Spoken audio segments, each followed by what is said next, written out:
Саламатсыздар ма, құрметті оқушылар? Менің есімім Алтай Ринат. Бүгін бізде математика 5-ші сынып 4-ші тақырып натурал сандарға арифметикалық амалдар қолдану.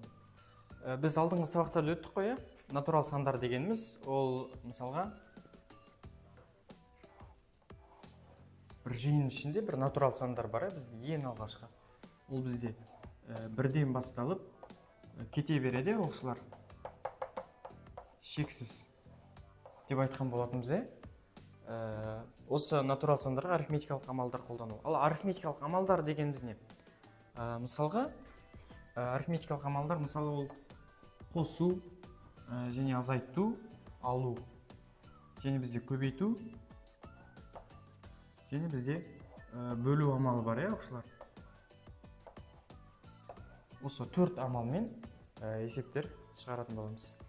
Біздегі мысалға алатын болсақ, бірінші есеп мынандай болсын. Мысалға 7 қосылған 5 азайту 2. Оқушылар, біз қосып азайта саламыз. 7-ге 5-ті қоссақ 12, 12-ден 2-ні азайтсақ 10, бұл 10, оқушылар. Ал енді мынандай есепші.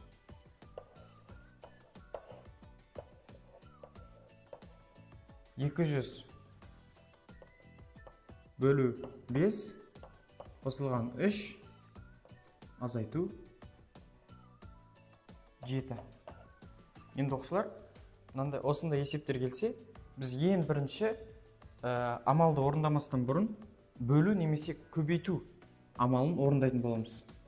Бізде бөлу бірінші тұр ғой, көбейту жоқ. Сондықтан да бөлу амалын біз бірінші орындайды екенбіз.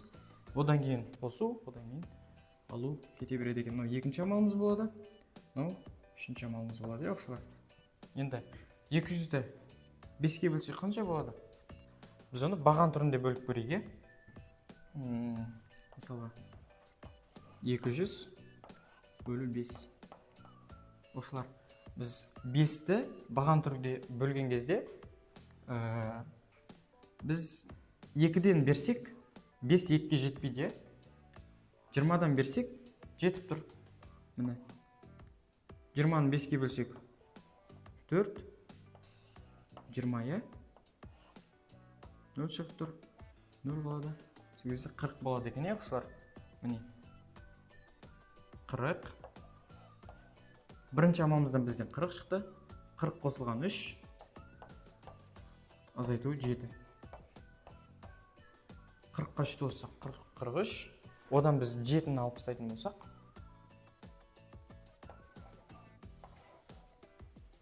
36 екен, Келесі бір есебіміз шығаратын болсақ,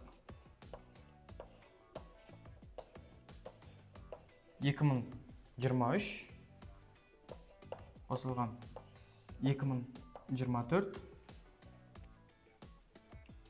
көбейту 2 азайту 100 деген есеп берілсе. Қазір оны астыға жазамын.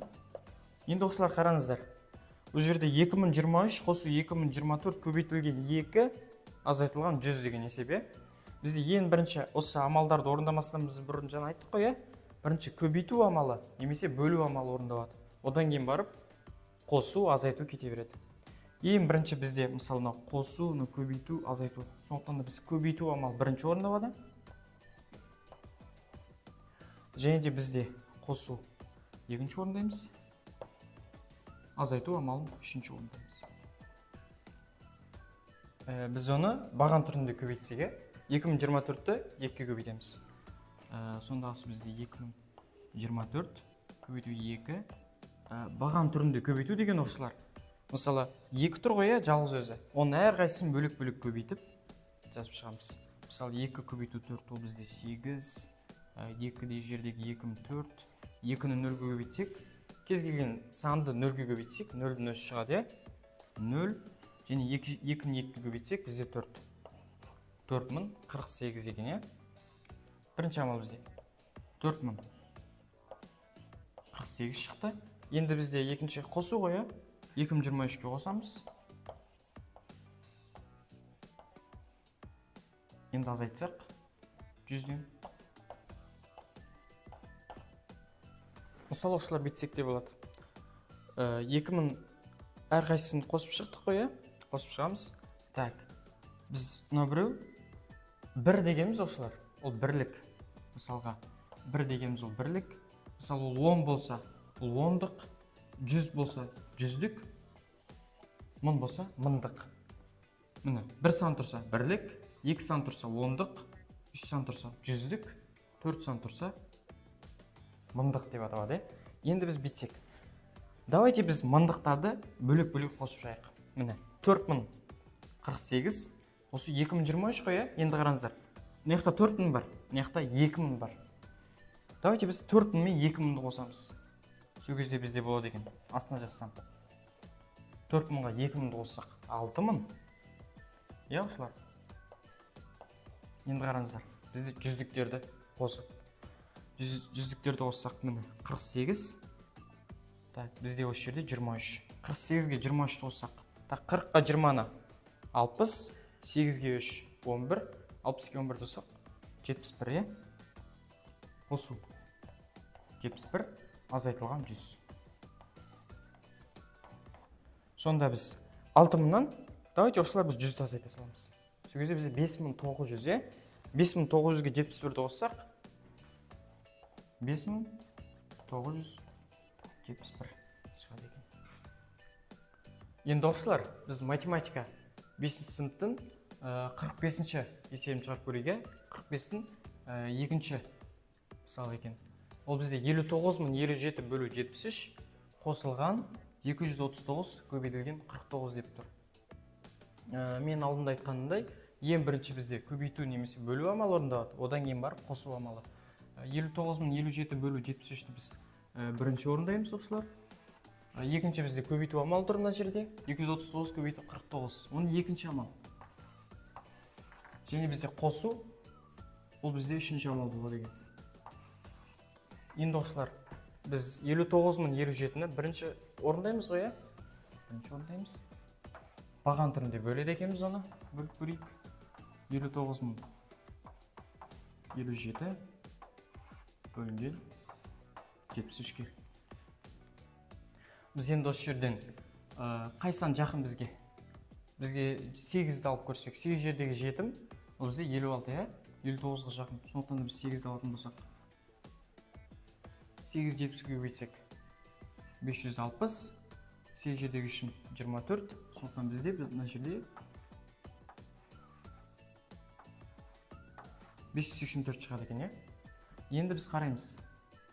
Мына жерден енді 584 шықты ғой, енді біз азайтады екенбіз. 590-нан 584 азайтсақ, бізде 6 шығады. Енді біз мына жерге сандарды тіркейді екенбіз. Себебі 6 73-тен кіші ғой, олай болмайды екен.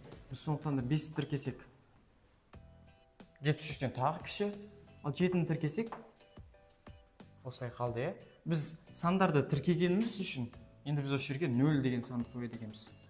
Өйткені біз сандарды тіркеп жаздық қой, ары қарай.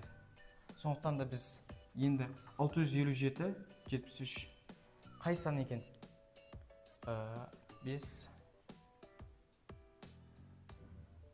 584-ті көрдік қой, біз және 8-ге көбейттік. Енді біз 9-ды алады екенбіз. 9 жердегі 70, 9 жердегі 7 63 болады, 630, ал 9-ды 3-ке көбейтсек 27, е? Екеуін қосып жіберетін болсақ 657. 657-ні өзі шығып тұр. Қалдықсыз. Енді біздің жауабымыз бірінші бөлу амалы, ол 809-ға тең екен оқушылар. Ал енді біз екінші амалды орындаймыз. Көбейтуге екінші амалымыз 239-ды көбейтеміз 49-ға. Енді әрқайсысын 9-ды әрқайсысын бөлек-бөлек, 4-ді әрқайсысын бөлек-бөлек көбейтіп шығамыз. Баған түрінде көбейту деген осы. 9 жердегі 9-ым 81, 1 жазамыз 8 ойда, 9 жердегі 3 27. 27 ғой, енді 8 ойда ғой. Екеуін қосамыз 35. 5 жазамыз 3 ойда. Енді 9 жердегі 2 18 ғой. 18, 3 ойда 21. Енді біз 9-ларды көбейтіп шықты, енді 4-терді көбейтеміз. 4 көбейту 9, 36. 6, 3 ойда, 4 жердегі үшім 12, 3 пен 15, 1 ойда, 4 жердегі 8, 1 ойда мен 9. Көрдіңіздер ме оқушылар? Мен біріншісін көбейттім ғой. Кәдімгі астына жаздым. Енді екіншісін көбейткен кезде бір саты былай жылжиды екенбіз. Көрдіңіздер ме? Енді екеуін қосып жібереміз. Бірді қоссақ, мына жерде сан жоқ, ол 0 тұр десек те болады мысалы. Ол бірдің өзі шығады. 5-ке 6-ны қоссақ 11, 1 ойда. 5-ке 1-ді қоссақ 6, 1 ойда мен 7, 9-ға 2, 11. Бізде 11711 шықты. Екіншісінде. Енді бізде үшінші амал қосу ғой. Бөлу амалынан шыққан бізде ол бізде 809 екен. Қосу дейді. 11711 шықты біз көбейткен кезде. 11711. Енді екеуін қосатын болсақ, баған түрінде қосып жіберсек. 11711-ді қоссақ 809-ға,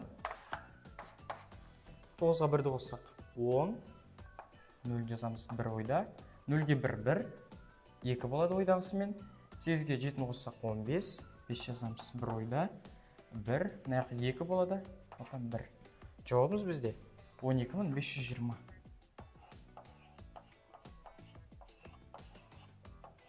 Есептің жауабы 12520 болады екен. Осымен оқушылар, біздің сабағымыз аяқталды. Тақырыпты жақсы түсіну үшін көбейту кестесін жаттаңыздар, оқушылар. Жақсы, сау сәлеметте болыңыздар. Рахмет.